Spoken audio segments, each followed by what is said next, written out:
tell me, let's start right away, what's your plan as soon as you come to power? What will your first month look like? Okay. First of all, what are the challenges Pakistan will face? The biggest challenge Pakistan faces is we are bankrupt. We have sunk into debts, and we do not have the capacity to pay the debts, and therefore we are sinking in more debt. So we are in a debt trap. We can't raise enough finances to pay for our expenses, so we have to borrow money. And we have reached a stage where we are not capable of paying back our debts. And so what will we do? What is the biggest challenge the government that comes in has to face? Number one, it has to raise revenues. Have enough money to pay for your expenses. How does it do that? It does that by, number one, strengthening the state institutions that will do two things: collect revenue and stop corruption. Because corruption means our system is hemorrhaging. So we have the twin problem is why we have these deficits, because we do not have the institutions which can collect money and which can stop the corruption. So strengthen state institutions immediately. And that you strengthen them by ending cronyism, corruption, because you can only be corrupt if you weaken the state institution, the regulators. So you put people, and we are already trying to play, notifying people who can take on the main state institutions, mainly the FBR, which is the revenue collection. So how to collect revenues. And strengthen the institutions, cut down corruption, raise revenues, improve governance.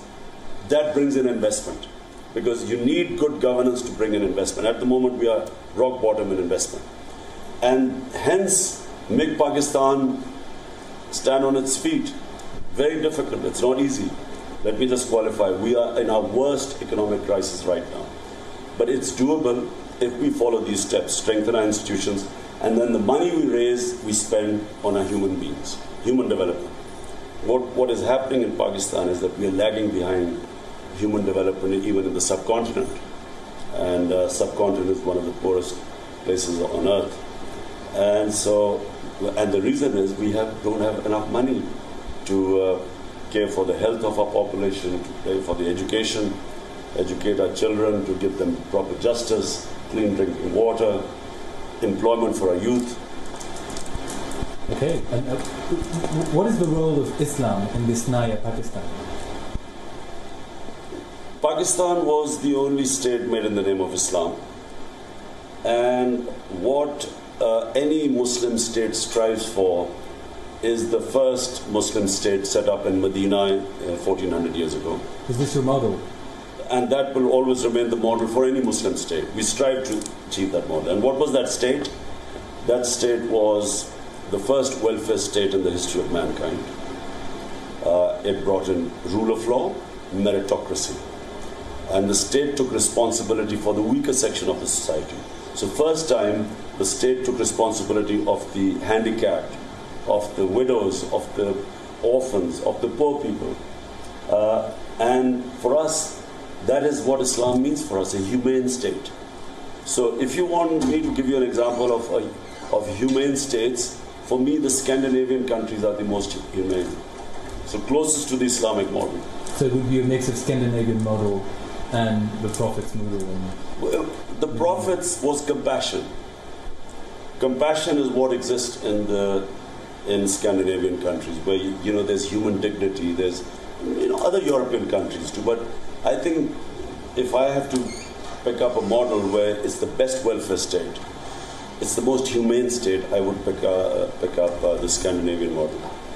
Pakistan has a big reputation issue within the international community, and foreigners and foreign journalists like to see in you a westernized liberal. Is this the case, or are you a conservative? But, what is liberal? Liberal is being humane. Liberal is what I understand by liberalism is where you have freedom. You liberate your population by giving them law, rule of law. What happens in illiberal societies is might is right. What happens in liberal societies is that the rule of law liberates the people. So, rule of law is very important for the weak, the minorities, the poor women, the poor people.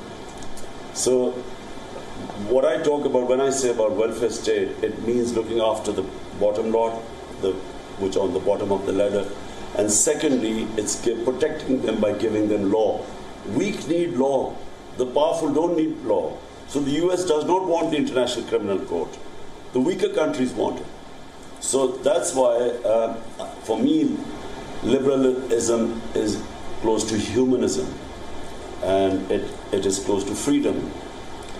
So I consider myself, someone who believes in these principles. So you consider yourself a liberal and a conservative?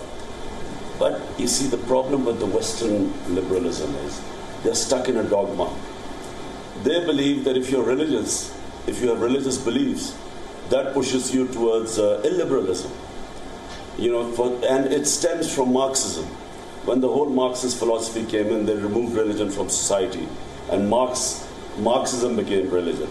And so the left movement always felt that people who were religious were supposed to be on the right. For me, this is nonsense, because for me, Islam, as we understand this, the model for a Muslim state, which was the state of Medina, it was I would consider a left state. It was a leftist state. So it was a welfare state. So there's the reason why the Western people do not understand, because they bracket people. Here is someone who's religious automatically goes to the right. Someone who's liberal goes to the left. It's not the case. You can actually have very strong religious views, and your religious views force you to be humane and go on the left. And which superpower do you want Pakistan to become close to? Is Beijing or Moscow the new Washington for you? I think Pakistan should have, ideally, the most important for Pakistan is peace and stability. We have been ravaged by this. First of all, we got affected by the Afghan war. The Soviets, the Soviet Union invading Afghanistan, Pakistan becoming a frontline state. We had these Mujahideen groups, militant groups to fight the Soviets. And after the Soviets left, Americans abandoned us, Pakistan was left with the militant groups and sectarianism, which was even worse. And so then came 9/11, and the same Mujahideen groups, which were considered heroes during the Afghan Jihad, suddenly became terrorists. And hence Pakistan suffered. We have, been destabilized by that whole war on terror. 70,000 people plus dead. Even now you have bomb attacks. Political rallies two have been attacked so far. And on top of that, the country just lost over $100 billion to the economy. So you still wish to exit the war on terror that is led by Of course. We need stability. We need peace. So we really need to have good relations with everyone. We do not want a relationship with the US where Pakistan is considered a hired gun, paid to fight their war. We want a relationship on friendly terms where it's mutually benefit to both.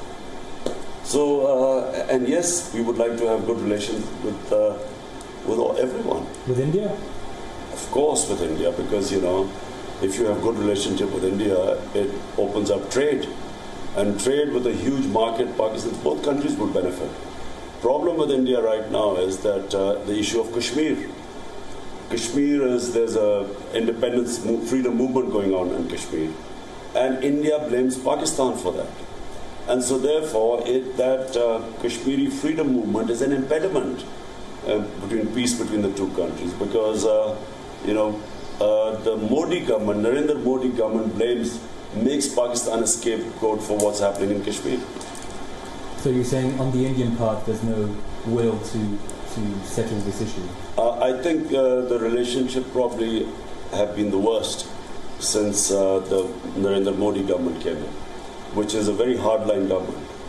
And actually give full marks to Pakistan for trying to get better relation.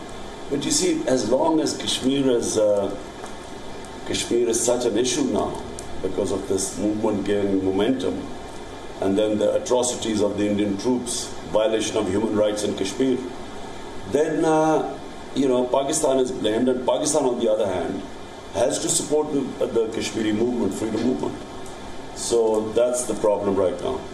But ideally, we should have peace with India, and the whole subcontinent is held hostage to the Kashmir issue. What do you respond to allegations that we've been reading for the past weeks that you are supported by the army and the security agencies of Pakistan? The same allegations existed before 2013 election. When PTI burst into the public with these massive rallies and crowds.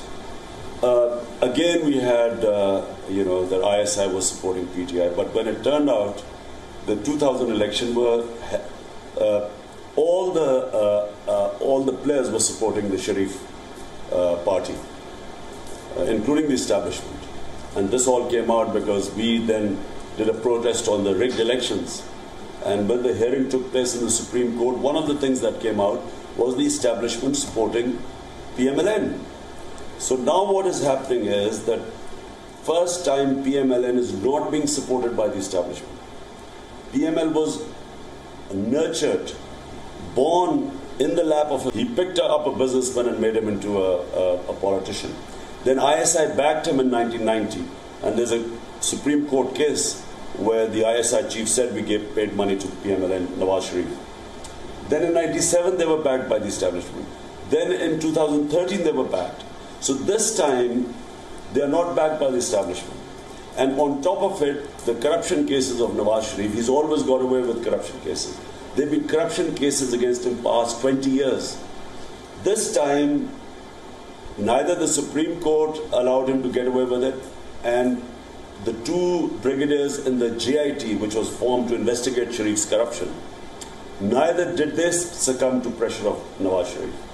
So it's the first time he has not been helped either by the Supreme Court or the army. Previously it was, because this Asghar Khan case in 1990, where he took money from ISI and won the elections against Benazir Bhutto in 1990, no one heard the case for 20 years because he's too powerful. But this time, his main grouse is that the establishment did not help him. And he's attacking the military and the Supreme Court and saying that, they are against me, because he's working from the George Bush saying either you're with me or against me. So he wanted his own umpires, and this time he's not got them. So you're saying the ISI doesn't have at all a political role in this election? ISI would have a political role as much as it would have in any elections. But to say that PTI has been supported is going against, if you look around in the public, the only party that is drawing massive crowds is PTI.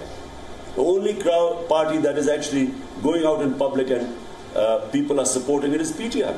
So if democracy is people, then people are supporting PTI. All opinion polls show that PTI has just gone up. And so to